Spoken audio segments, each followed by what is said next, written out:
श्री स्वामी समर्थ. जय जय स्वामी समर्थ.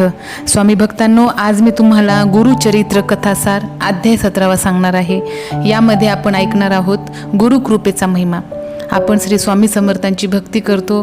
जर आपल्याला स्वामी समर्थांवरची भक्ती दृढ करायची असेल आणि त्यांच्या भक्तीचा आपल्याला कसा लाभ होतो किंवा आपण भक्ती कशी करावी हे समजून घ्यायचं असेल तर हा कथासार आपण लक्षपूर्वक ऐकायचा.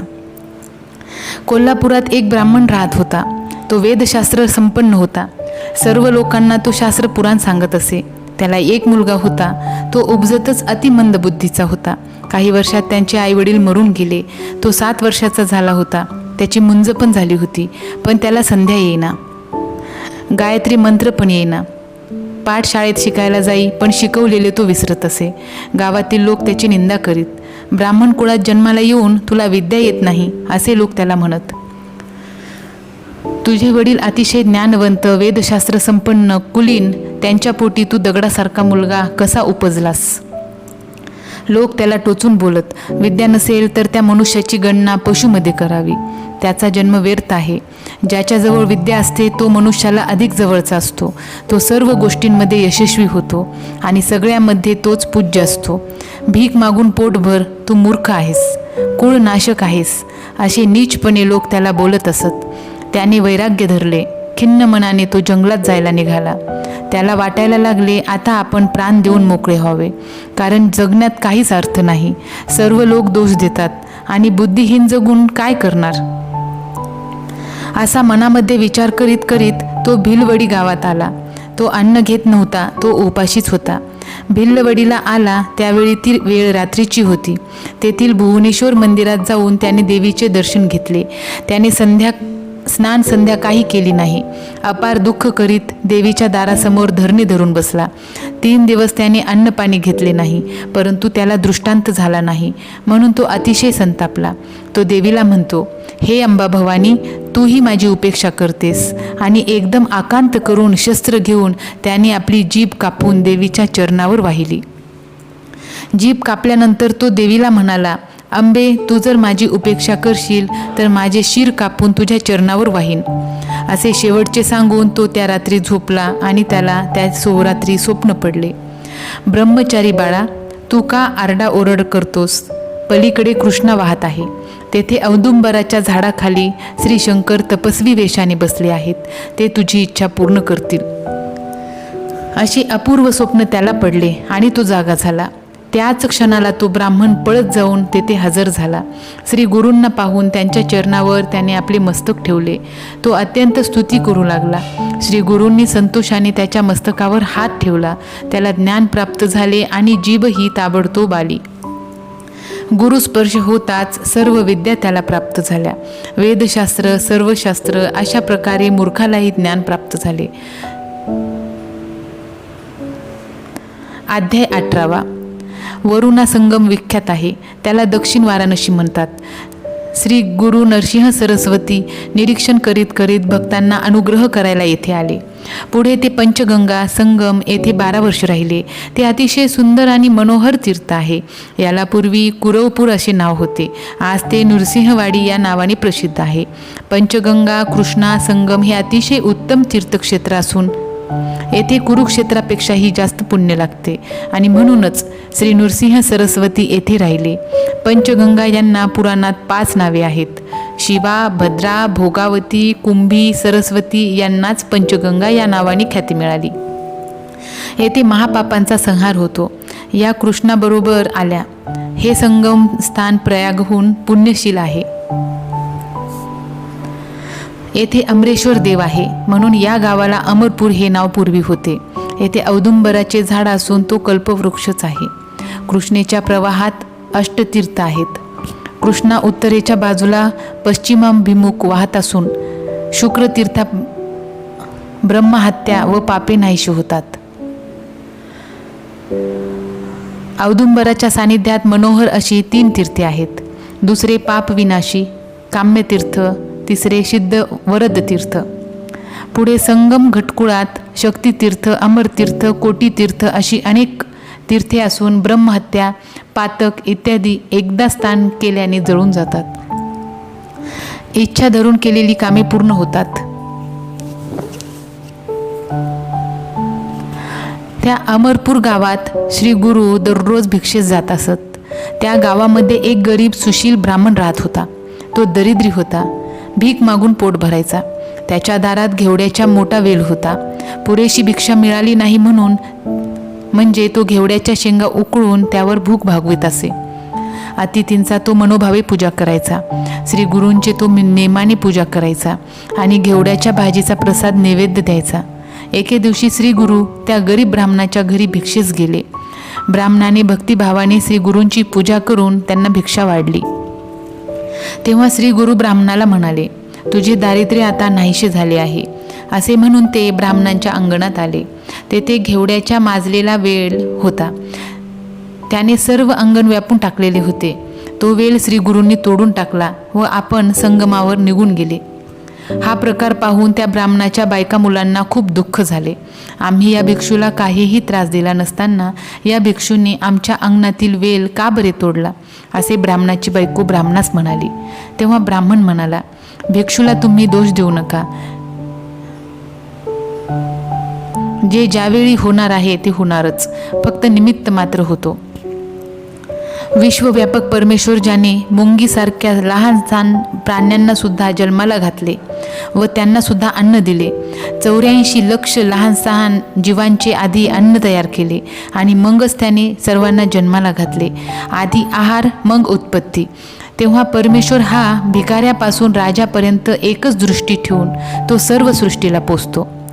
आपल्या पूर्वकर्माप्रमाणे सर्व घडत असते. कदाचित तो भिक्षू आपणास तारणाराही असेल म्हणून तो आमच्याकडे भिक्षेला आला आणि बेल उपटून त्याने आमचे दारिद्र्यही नेले असेल. अशा प्रकारे ब्राह्मण आपल्या बायकोची समजूत घालीत होता. वेल तोडून टाकल्यानंतर त्याचे मूळ तरी ठेवून त्याचा काय उपयोग, म्हणून ब्राह्मणाने त्याचे मूळ नष्ट करायचे ठरविले व ते मूळ त्याने खणून काढले. तेव्हा मुळाशी त्याला द्रव्याचा हंडा सापडला. ब्राह्मणाला द्रव्य सापडल्यावर खूप आनंद झाला आणि तो द्रव्याचा हंडा घरात घेऊन आला. त्याला नवल वाटले. तो म्हणाला, यतीश्वर प्रसन्न झाले म्हणून त्यांनी वेल तोडला. याचे कारण आत्ता आम्हाला समजले. तो मनुष्य मुळातच महान योगी होता, ईश्वर होता आणि तो आमच्या ह्या दीन स्थितीमध्ये आम्हाला भेटला. संगमावर जाऊन श्री गुरूंची पूजा केली व सारा वृत्तांत श्री गुरूंना सांगितला. तेव्हा श्री गुरु त्याला म्हणाले, ही गोष्ट तू कोणालाही सांगू नकोस. अखंड लक्ष्मी तुझ्या वंशात राहील.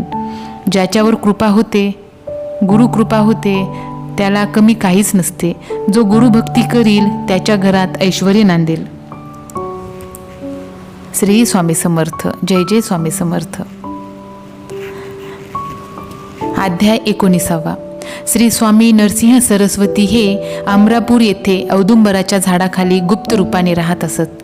जवळच अमरेश्वर देव माध्यान्हकाळी तेथे मोठा समारंभ होत असे. 64 योगिनी श्री गुरूंजवळ येऊन त्यांना नमस्कार करून भक्तिभावाने नित्य आपल्या मंदिरात नेत असत. तेथे त्यांची सुगंधित गंध लावून पूजा करीत.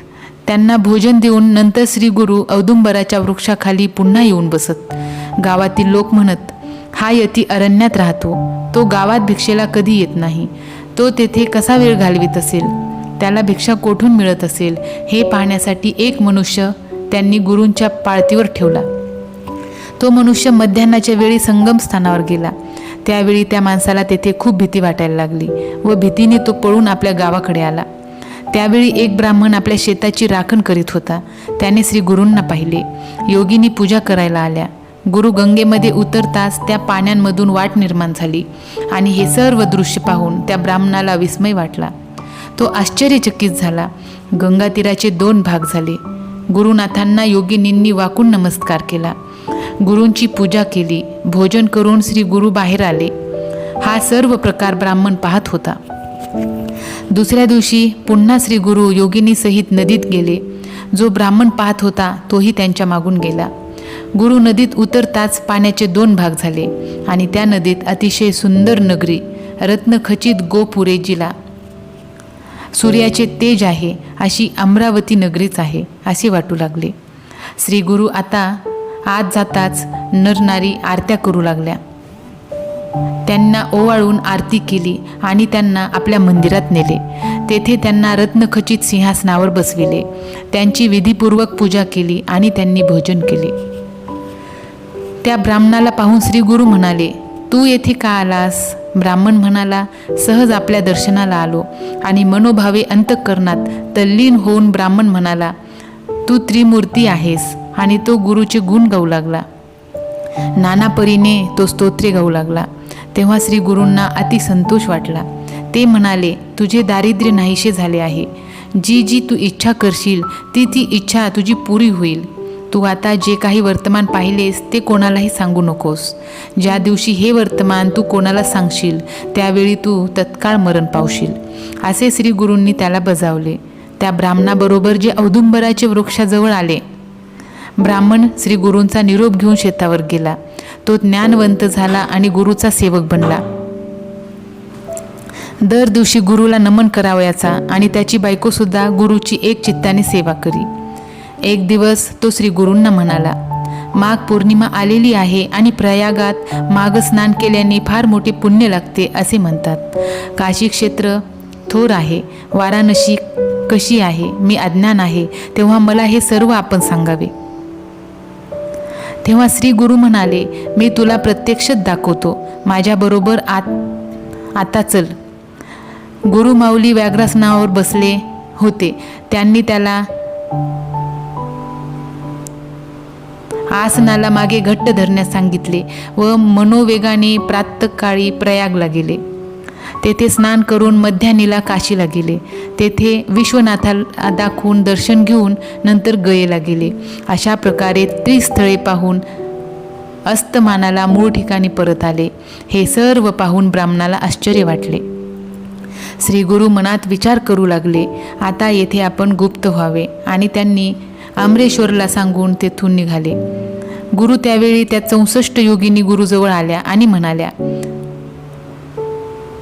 आम्हाला सर्वांना सोडून आपण कुठे जाता? श्री गुरु म्हणाले, मी कल्पवृक्ष औदुंबराचे खालीच आहे. आमच्या पादुका येथे आहेत. 64 योगिनींना निरोप घेऊन श्री गुरु गाणगापूरला गेले. गुप्त रूपाने औदुंबरी आणि प्रकट रूपाने गाणगापुरी राहिले. अध्याय 20. शिरोळ नावाचे एक गाव आहे. तेथे गंगाधर नावाचा वेदरथ ब्राह्मण राहत असे. त्याची बायको सुशील व पतिव्रता होती. तिला 5 मुलगे झाले, पण एकही जगला नाही. अनेक देवधर्म केले, व्रते केली, उपास-तापास केले, पण सारे व्यर्थ. ज्योतिषी ब्राह्मण तिला म्हणतात, तुझा पूर्वजन्मीचा काहीतरी दोष आहे आणि तो इथे आम्हाला स्पष्ट दिसतो आहे. ब्राह्मण तिला दोष सांगू लागले. पूर्वजन्मी तू शौनक गोत्राचे एका ब्राह्मणांपासून कर्ज घेतले होतेस. त्याने कर्ज मागितले असता तू त्याला परत दिले नाहीस. तो ब्राह्मण द्रव्याचा लोभी होता. द्रव्यासाठी त्याने आत्महत्या केली आणि तो पिशाच होऊन तुझा गर्भपात करतोय. मूल जन्मताच ते मरते. ब्राह्मणाचे बोलणे ऐकून ती ब्राह्मण स्त्री अति दुःखी झाली. खिन्न मनाने तिने ब्राह्मणाचे पाय धरले आणि आपले मस्तक त्याच्या चरणावर ठेवून त्यांना यावर उपाय विचारला. यावर ब्राह्मणाने तिला उपाय सांगितला. त्याला मुक्ती मिळवण्यासाठी शौनक गोत्रातील ब्राह्मणांना 100 रुपये दक्षिणा दे. कृष्णा पंचगंगा संगमावर 1 महिना राहून उपवास कर. तेथे बरीच तीर्थे आहेत. औदुंबर वृक्षाची आराधना कर. पाप विनाशी स्नान करून गुरुचरणावर अभिषेक कर. ब्राह्मण भोजन घाल. पुन्हा काम्या तीर्थावर स्नान करून गुरुचरणाची एकचित्ताने पूजा कर. ते स्थान श्री नरसिंह सरस्वतीचे आहे. तेथे तुझे दोष नाहीसे होतील आणि तुझे पुत्र शतायुषी होतील. द्रव्यदान केल्यानंतर ते ब्राह्मण भूत नष्ट होईल आणि त्याला मुक्ती मिळेल. ब्राह्मणाने असे सांगितल्यावर स्त्री मोठ्या चिंतेत पडली. आमच्याकडे एवढे द्रव्य कुठले? 100 रुपये आमच्याकडे कधीही मिळणार नाहीत. तेव्हा ब्राह्मण तिला म्हणाला, तुझ्याजवळ एवढे द्रव्य जरी नसले तरी तू निर्मळ मनाने गुरुचरणाची सेवा कर. औदुंबराच्या वृक्षाजवळ ते वास करीत आहेत. ते कृपाळू आहेत. ते तुझी या पापातून सुटका करतील. जशी तुझी शक्ती असेल तसे तू दान कर. ब्राह्मणाचे वचन ऐकून ती ब्राह्मण स्त्री ताबडतोब संगमाकडे गेली. पाप विनाशीमध्ये 7 वेळा स्नान केले आणि औदुंबराला प्रदक्षिणा घातल्या. काम्या तीर्थीवर स्नान करून तिने गुरुचरणी पूजा केली. प्रदक्षिणा, नमन, उपवास असे तिने 3 दिवस केले. तो पिशाच्य ब्राह्मण तिच्या स्वप्नात आला आणि तिच्याकडे आपले द्रव्य मागू लागला. अद्याप तू मला माझे द्रव्य दिले नाहीस तर मी तुझा प्राण घेईल, तुझा वंश वाढू देणार नाही. पिशाच्य ब्राह्मण स्वप्नात तिला मारावयाला आला. ती भयभीत होऊन औदुंबरा आड लपायला गेली. तेव्हा तिने गुरुनाथांना पाहिले. श्री गुरूंनी त्या पिशाच्य ब्राह्मणाला दूर केले आणि त्याला विचारले, तू या स्त्रीला का मारतोस? तेव्हा पिशाच्याने आपला सारा वृत्तांत श्री गुरूंना सांगितला. त्याचे बोलणे ऐकून श्री गुरु रागावून म्हणाले, जर का त्या स्त्रीला उपद्रव केलास तर तुला मी शिक्षा करीन. मी जे सांगेन ते तू नीट ऐक. ते तुझ्या हिताचेच आहे आणि त्यामुळे तुला सद्गती मिळेल. ही ब्राह्मण स्त्री जे देईल ते तू घे, नाहीतर येथून चालता हो. पुन्हा येथे आलास तर भयंकर शिक्षा तुला करीन. श्री गुरूंचे वचन ऐकून पिशाच्याने श्री गुरूंना नमन केले आणि त्यांना म्हणाले, जे तुझ्याजवळ असेल ते त्याच्या नावाने अर्पण कर. त्याच्या नावाने अष्टतीर्थावर 10 दिवस स्नान कर. ब्रह्महत्येचा तुझा दोष नाहीसा झालेला आहे आणि पूर्णायुषी तुला पुत्र होतील. असा श्री गुरूंनी तिला आशीर्वाद दिला आणि ती स्त्री जागी झाली आणि भयचकित होऊन ती अंतर्ज्ञानाने गुरुमूर्ती पाहू लागली. श्री गुरूंच्या आज्ञेप्रमाणे तिने 10 दिवस आचरण केले. ब्रह्महत्या महादोष नाहीसा झाला. ब्राह्मणाला गती मिळाली. दुसऱ्या दिवशी तिच्या स्वप्नात श्री गुरु आले आणि 2 नारळ तिच्या ओटीत घातले आणि म्हणाले, आता पारणी कर म्हणजे तुला पुत्र होतील आणि पुढे त्याचा वंश वाढेल. काही दिवसांनी त्या ब्राह्मण स्त्रीला 2 मुलं झाली. थोरल्याची मुंज व दुसऱ्याचे चौल करण्याचे ठरविले. मुंजीचा कार्यक्रम मोठ्या थाटामाटाने आणि आनंदाने पार पाडला. धाकट्याचे चौल व्हायचे होते.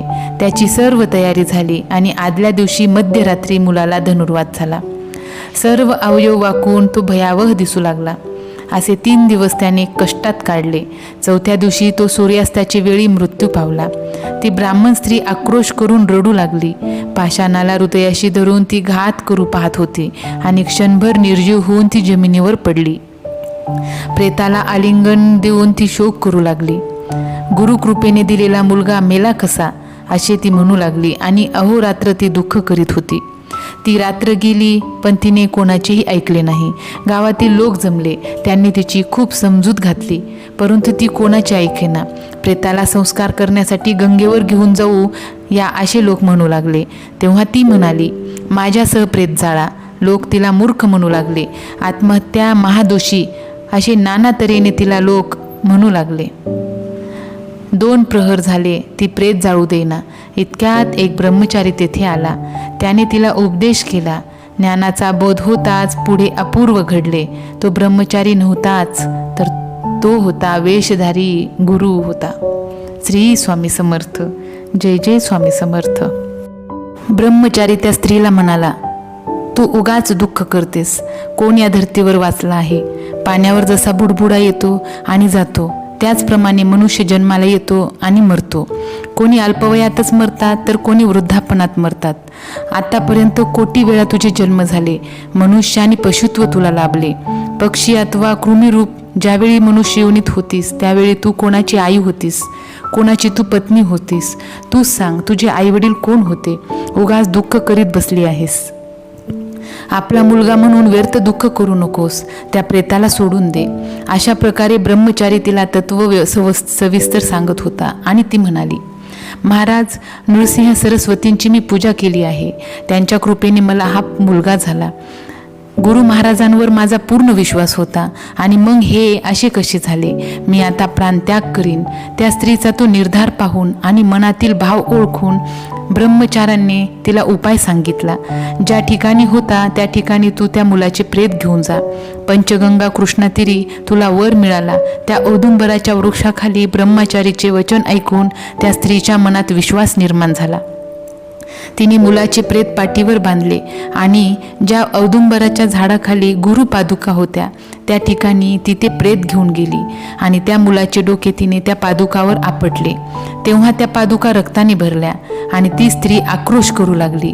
रात्र झाली. ब्राह्मण लोक अंत्यसंस्काराकरिता प्रेत मागू लागले, परंतु तिने ते प्रेत आपल्या पोटाशी धरून आपणालाही त्या प्रेताबरोबर जाळा अशी म्हणू लागली आणि पादुकावर लोळू लागली. ब्राह्मण लोक म्हणू लागले, रात्रीचे वेळ रानात राहू नये, येथे चोरांची भीती आहे आणि आपण आता घरी जाऊ, स्नान करू, आजच्या दिवशी उपवास होईल, सकाळी येऊन दहन करू. त्या प्रेताला दुर्गंधी सुटेल आणि आपोआपच ती स्त्री ते प्रेत दहन करायला देईल असे ब्राह्मणांना वाटले आणि लोक तिथून निघाले. तेथे ती ब्राह्मण स्त्री आपल्या मुलाचे प्रेत राहिले. ती स्त्री प्रेत पाहून सारखा शोक करी. रात्र झाली आणि 2 दिवस तिला झोप नव्हती. ती शोकच करीत बसली. 3रा प्रहर झाला, रात्र झाली आणि तिला झोप लागली. तिने स्वप्नात जटाधारी पाहिला, सर्वांगाला भस्म फासलेला, व्याघ्र चर्म परिधान केलेला, रुद्राक्षमाळा सर्वांगावर, योगदंड त्रिशूल हाती घेतलेला असा तो जटाधारी औदुंबराच्या वृक्षापाशी आला. तो जटाधारी त्या स्त्रीला विचारू लागला, तू शोक का करतेस? काय झाले तुझ्या मुलाला? आम्ही त्याच्यावर काहीतरी इलाज करू असे भक्तवत्सल श्री गुरु स्वप्नात येऊन तिला वचन दिले. त्यांनी भस्म काढून प्रेताच्या सर्वांगाला लावले आणि जो वायू म्हणजे प्राण निघून गेला होता तो वायू परत आणून त्या मुलाच्या शरीरात घातला आणि तिला सांगितले, तो आता जिवंत होईल. इतके पाहून ती स्त्री भयचकित झाली व ती जागी झाली. मुलाचे निर्जीव शरीर जागृत झाले, सर्वांगामध्ये चेतना निर्माण झाली आणि सर्व शरीरात जीव आला. ती स्त्री घाबरली. ती म्हणाली, या प्रेताला काय झाले? भूत तर संचारले नाही ना? परंतु तिने आपली भीती बाजूला ठेवली. बाळाच्या शरीरात जीव येऊन तो उठून बसला व आईजवळ आला आणि आईला म्हणाला, मला फार भूक लागली आहे, मला जेवायला दे, आणि रडू लागला. आईने त्याच्या तोंडात स्तन घालताच दुधाच्या 32 धारा निघाल्या. संतोष, भय, धोका मनात वाटत होता. तिने मुलाला कडेवर घेतले आणि आपल्या पतीकडे गेली. पतीला तिने जागे केले आणि सारा वृत्तांत त्याला सांगितला. तिचा पती तिला म्हणाला, हे काम श्री गुरूंचेच आहे, आणि दोघे दाम्पत्यांनी औदुंबराला प्रदक्षिणा घालून साष्टांग नमस्कार केला. नाना परी स्तोत्रे गायली. बालकासह गंगे स्नान करून पादुकावरील रक्त धुवून टाकले. औदुंबराजवळ दिवा लावून भक्तिभावाने विधिमंत्रपूर्वक पूजा केली. इतका वेळ तोपर्यंत रात्र निघून गेली. सूर्योदय झाला. प्रेताला अंत्यसंस्कार करण्याकरिता सकाळीच जातीने ब्राह्मण आले. त्यांनी त्या बाळाला पाहिले आणि सर्वांना विस्मय वाटला. सर्वांना महा आनंद झाला. त्या उभयतांनी सर्वांना ब्राह्मण भोजन घातलं आणि आनंदाने गावी परतले. असा आहे गुरुचरित्र महिमा. श्री स्वामी समर्थ. जय जय स्वामी समर्थ.